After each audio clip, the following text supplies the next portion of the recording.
أعوذ بالله من الشيطان اللعين الرجيم بسم الله الرحمن الرحيم الحمد لله رب العالمين والصلاة والسلام على محمد وآله الطاهرين. Dear sisters and brothers in Iman, Salamun Alaikum wa Rahmatullahi wa Barakatuh.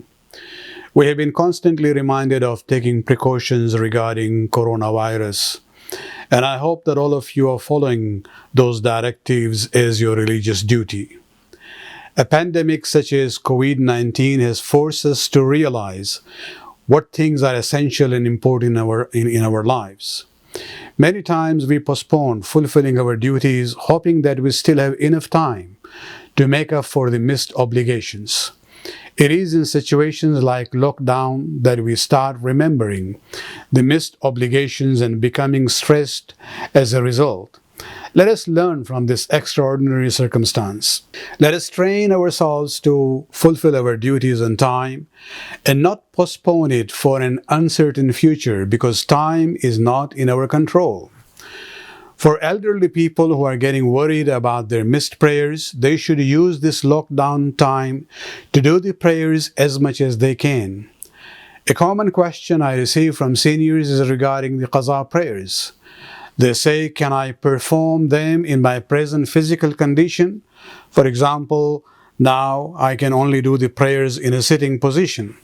Yes, there is no problem in fulfilling your qaza prayers in the same way that you presently pray, even if your original missed prayers was done when you were healthy.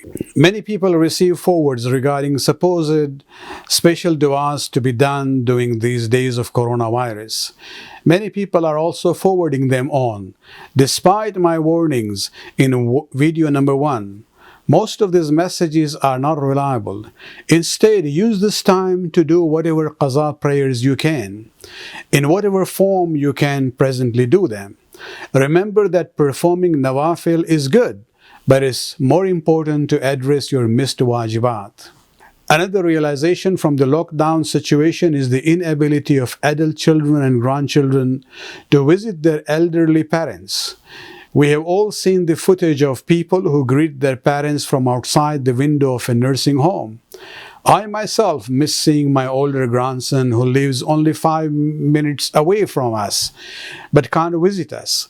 However, we keep in touch and we pray Maghrib together every night on a video call.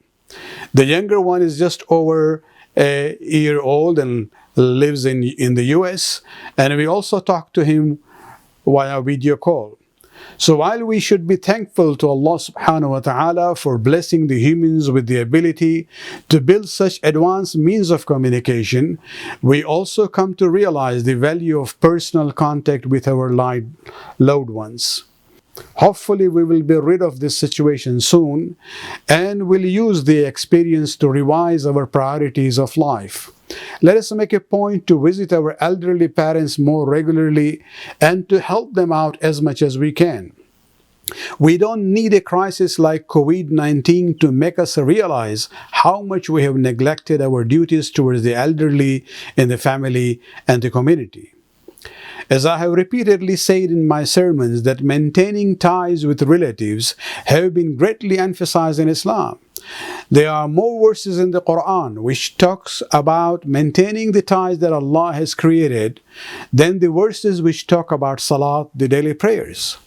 Our duty to Almighty Allah and our service to our elderly parents have been mentioned side by side in 4 places in the Quran.